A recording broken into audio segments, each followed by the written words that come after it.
Bonjour, on se retrouve aujourd'hui pour un nouvel épisode du podcast Blabla, le bonheur c'est les autres. Et aujourd'hui, on a la chance de rencontrer une artiste franco-américaine qui s'appelle Sandra Ankawa. Bonjour Sandra Ankawa. Bonjour Gérard Clèche. Alors Sandra, vous êtes, pour ceux qui ne vous connaissent pas, vous êtes peintre et illustratrice depuis les années 2000 environ. Vous êtes une peintre reconnue côté Adro. Vous avez en 2017 reçu la médaille d'art, sciences et lettres qui est une récompense très réputée dans votre domaine. Et puis vous avez surtout, en 2020, obtenu une bourse de la Fondation Warhol, ce qui n'est pas à la portée de tout le monde. On vous accueille avec bonheur dans ce podcast. Comment, pour commencer, comment vous présenteriez en quelques mots, au-delà de cette présentation formelle que je viens de faire? Vous êtes qui? Vous êtes une maman, je crois, vous avez un certain nombre d'activités, vous n'êtes pas que peintre. Non, on se définit par plusieurs biais. Je suis peintre, je suis maman, je suis ex-épouse, je suis compagne, je suis torturée, je suis Comme beaucoup d'artistes. Ouais, c'est ça. Je suis plein de choses. Je suis optimiste et pessimiste en même temps. Nous sommes des êtres complexes, mon cher Gérard. Et torturé, alors justement, quand on s'est vu il y a pas longtemps, on a parlé d'un artiste torturé qui s'appelait Haïm Soutine. Oui. Et vous m'avez dit que vous aimiez beaucoup cet artiste. C'est un de mes peintres préférés. C'est celui qui me parle le plus parce que dans l'art, en fait, c'est vraiment, il y a une résonance. Hein. Est-ce que ce que vous regardez vous touche ou pas? Et Soutine, c'est un des artistes qui me touche le plus. Même ses paysages sont torturés. Il a une vision du monde complètement, complètement, peut-être pas complètement, mais en tout cas très sombre. Et ça correspond assez à la vision du monde que j'ai moi-même.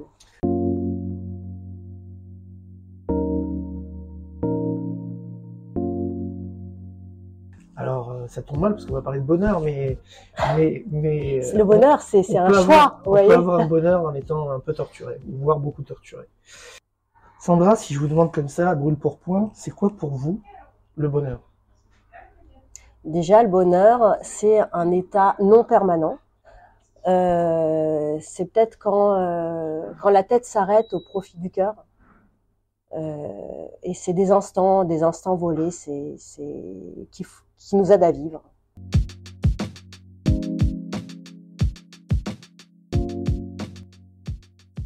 Si je vous demande quel souvenir heureux de votre enfance remonte spontanément à la surface, vous me répondriez quoi? Là tout de suite, en fait, spontanément, c'est les repas de famille chez mes grands-parents maternels, où tout était lumineux, en fait. Vous aviez cette espèce de couleur jaune qui entourait tout, vous aviez les odeurs de la cuisine, vous aviez la famille qui était réunie, c'était c'était des moments super lumineux, et encore maintenant, quand j'y pense, ça fait du bien et puis ça aide à vivre.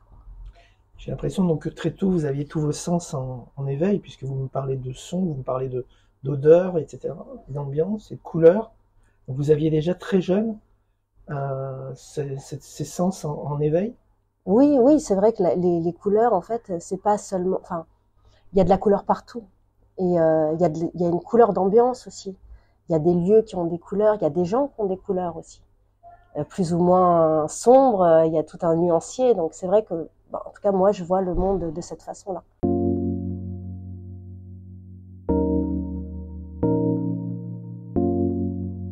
C'est quoi le livre, le film ou la pièce de théâtre, ou bien l'auteur, qui vous a marqué de façon indélébile, et pourquoi? Alors, ce sera plutôt un livre, hein, parce que j'étais plus jeune, j'étais très très boulimique de livres. C'était une façon de s'échapper. Alors, ça c'est peut-être pas super intello, mais un de mes auteurs préférés, en tout cas quand j'étais plus jeune, c'était Bernard Werber, celui qui a écrit la trilogie des fourmis. Et c'est pas celui-là qui m'a marqué le plus, c'était les Thanatonautes. Donc les Thanatonautes, c'est ce voyage vers la mort, en fait, pour comprendre comment ça marche, qu'est-ce qu'il y a après, etc. C'est toutes les interrogations métaphysiques qu'il y a dans ce livre. Donc ça, celui-là, il m'a un peu sauvée, en fait. Parce que je trouvais que j'étais dans une espèce de désert intellectuel à l'époque, et dans un monde hyper matérialiste, et ça m'a permis de m'élever un petit peu.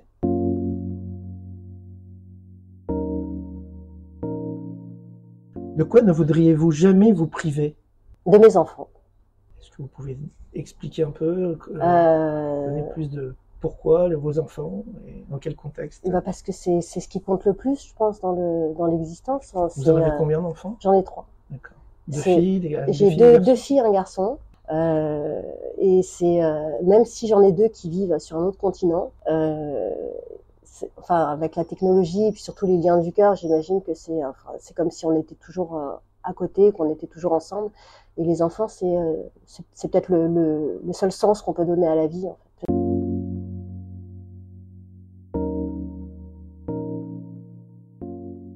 Il y a une jolie phrase qui dit, c'est une interrogation, c'est qui est juif? Et en général, on dit, celui qui est juif, c'est celui qui a une mère juive. Et en fait, celui qui est juif, c'est celui qui a des petits-enfants juifs. D'ailleurs, on n'a pas précisé, mais vous êtes d'origine juive, oui. En fait, de religion juive, et ça a une grande influence dans vos œuvres, parce qu'on n'a pas parlé de vos œuvres, mais en tout cas parmi ce que vous peignez, il y a beaucoup d'œuvres qui sont liées au judaïsme, et ce qu'on appelle le judaïka, c'est-à-dire les tableaux liés, les tableaux ou les œuvres liées à la tradition juive. C'est vrai, mais c'est pas, je dirais que c'est pas forcément lié à la tradition juive. Pour moi, c'est plutôt lié à l'histoire juive et notamment l'histoire d'Europe de l'Est. Donc c'est une histoire qu'on a besoin d'exorciser. Donc une fois qu'elle est sur la toile, elle est moins en vous. Donc ça vous allège.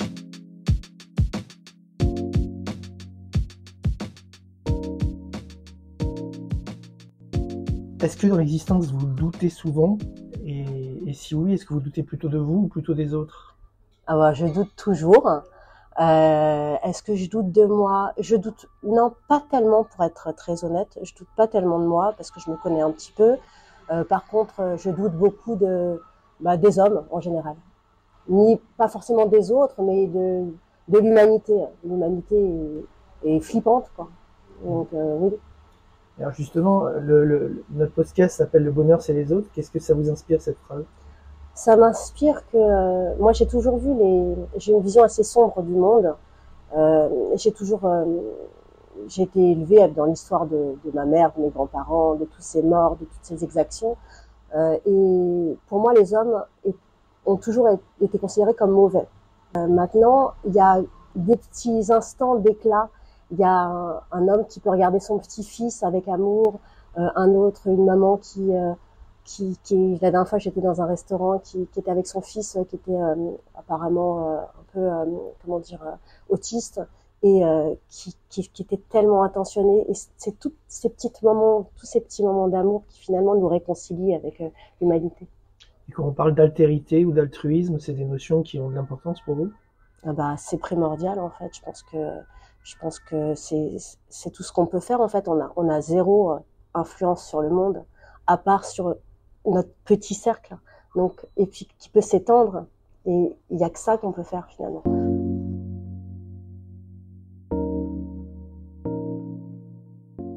Pour quel défaut de vos contemporains vous avez le plus d'indulgence? Waouh. Pas pour leurs bêtises, ça c'est sûr. Peut-être pour leur utopie. Ouais. Franchement, je suis pas très indulgente avec les gens, donc c'est difficile pour moi de répondre à la question. Vous avez une forme de radicalité, vous diriez? Ouais, je suis un peu dure, oui. Un peu. Et qu'est-ce qui, au-delà de l'histoire familiale et de la dureté des temps, vous diriez que ça vient d'où, ce caractère que vous avez? Au-delà de l'histoire familiale, en fait, c'est complètement lié à l'histoire familiale, je pense. Et puis pas seulement l'histoire familiale, mais il suffit d'ouvrir un livre d'histoire. Enfin, je veux dire, c'est écrit partout en filigrane il y a que les hommes qui sont capables de se faire souffrir gratuitement. C'est quand même hallucinant.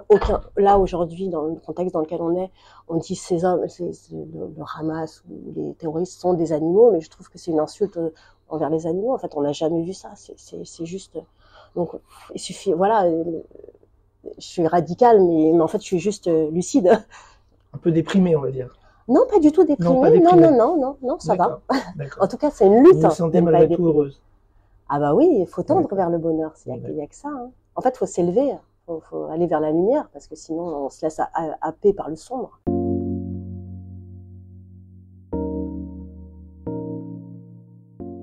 Alors la question qui vient ensuite, du coup, elle va paraître sinon bizarre, du moins peut-être pas à propos, mais qu'est-ce qui vous rend le plus optimiste, ou qu'est-ce qui vous rend optimiste pour l'avenir? Si vous parliez de la transmission, vous parliez de vos enfants, etc.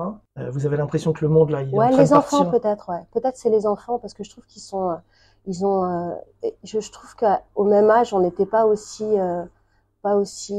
lumineux qu'eux. Peut-être qu'ils ont un niveau de conscience supérieur au nôtre. Et en espérant que leurs enfants auront un niveau de conscience aussi supérieur à nos enfants et que comme ça, le monde va un peu s'élever vers la lumière. Conscient ou lucide ou intelligent ou... Moi, je pense qu'on n'est pas... on est dans un monde très pluriel avec des êtres de toute nature et que ce qui fait la différence, c'est notre niveau de conscience. Soit sur une échelle, comme l'échelle de Jacob, vous êtes vers le sombre ou vous êtes vers le lumineux. Et on n'est pas tous avec le même niveau de conscience. Naître, du verbe naître. Il y a des gens qui sont plus sombres, il y a des gens qui sont plus lumineux. Et j'ai l'impression, il me semble que la nouvelle génération, elle est un peu plus lumineuse. Elle est un peu plus haute au niveau spirituel que nous. Et il y a que ça qui peut nous sauver, en vérité. Qu'il y ait un changement de paradigme, qu'il y ait une meilleure, fasse venir un peu Dieu sur terre. Je vois pas d'autre solution, en vérité.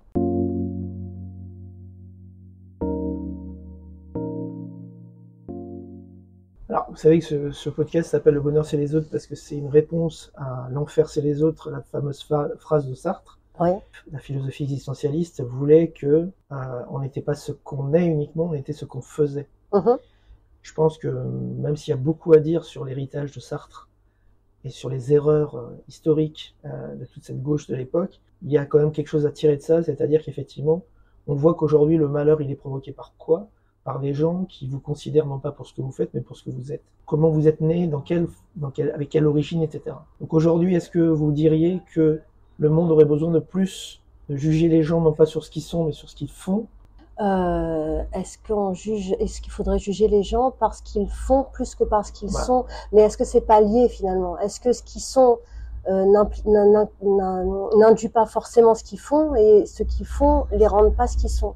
C'est une des problématiques, mais est-ce qu'en fait, quelque part, notre vie n'est pas programmée à l'avance et on la construit en fait?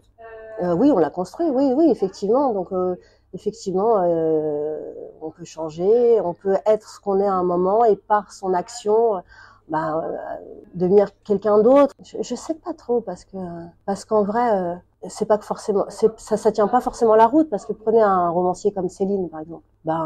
Il y a ce qu'il était, donc une pourriture. Et il y a ce qu'il a fait, qui est des très très beaux livres. Oui. On peut prendre des tas d'autres. C'est toujours la problématique de est-ce qu'on peut séparer un artiste de son œuvre? Oui. Et je sais qu'il y a beaucoup de gens qui répondent oui, moi je réponds non. Parce que justement, moi je pense qu'il y a plus de responsabilité dans ce qu'on fait que dans ce qu'on est.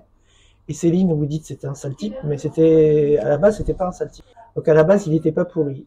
Il est devenu pourri par ses actions. Probablement par la guerre de 14, par un certain nombre de choses. Mais à la base il n'était pas, voilà. On n'a pas la responsabilité de ce qu'on est. On est dans une famille, on est avec des origines, on a une responsabilité sur ce qu'on fait. Ouais, mais ça voudrait dire que ce qu'on est, c'est lié à la naissance et que c'est irréductible, donc on peut pas le changer.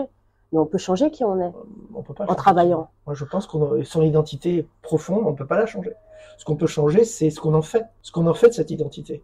Il y a des gens qui naissent juifs, par exemple, et qui tournent le dos à leur judaïsme, et qui tournent le dos à leur affiliation, à leur héritage.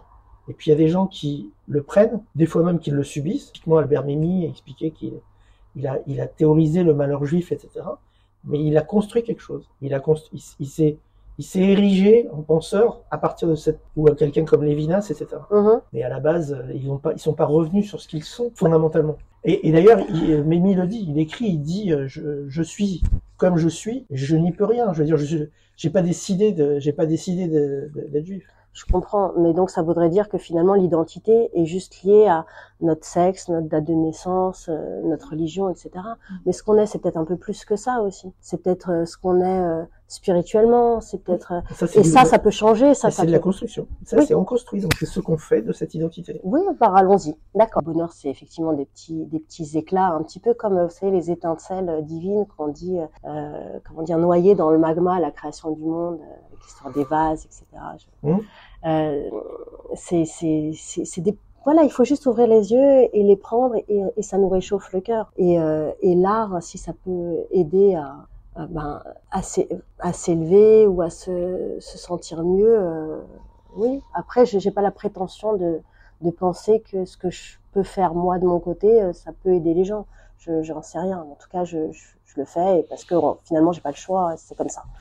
Moi, je crois que vous offrez aux autres votre singularité. Et en fait, l'art, c'est ça, c'est offrir une singularité et que cette singularité devienne universelle. C'est-à-dire qu'en fait, quelqu'un va être inspiré par ce que vous faites, va se reconnaître dans ce que vous faites, va dire ah si j'avais le talent de Sandra Ankawa, j'aurais peut-être fait la même chose, j'aurais peut-être pas pareil, mais je n'ai pas le talent de Sandra Ankawa. Donc, je me contente simplement de regarder, d'admirer, peut-être d'applaudir. Voilà. C'est beau. Et alors pour conclure, qu'est-ce qu'on peut vous souhaiter pour les prochains mois La paix dans le monde, hein, comme les Miss. Les Miss, non, me souhaiter à moi personnellement, d'aller bien, de continuer à peindre, parce que c'est vrai que des fois on est tellement enseveli par tout ça qu'on n'a plus envie. Ouais, non, que je réussisse à m'extraire peut-être de la réalité qui nous entoure. Et alors, si on veut conseiller à nos auditeurs de voir à quoi ressemblent vos tableaux, on les envoie vers quoi? Sur mon site internet. Qui s'appelle www.encaweb.com. Merci beaucoup, Sandra. Avec grand plaisir, Gérard.